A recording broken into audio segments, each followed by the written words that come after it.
Hello and welcome back to another video. In this problem, we are given a table which is marking the number of times people in two different groups exercise per week.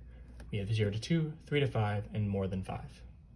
We're asked if a person is randomly chosen from those who exercise fewer than 6 times per week.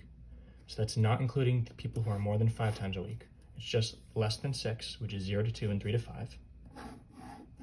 From these people, what is the probability that they belong to group 1? So our probability is going to be equal to the total within this box divided by everybody in group 1 in this box. So within this box, again, randomly chosen from this area, the number of people in group 1 is this row, which is 13 plus 22. And the number of people in total is in the row for the total, 24 plus 40. So you have 13 plus 22 is 35. Divided by 24 plus 40 is 64.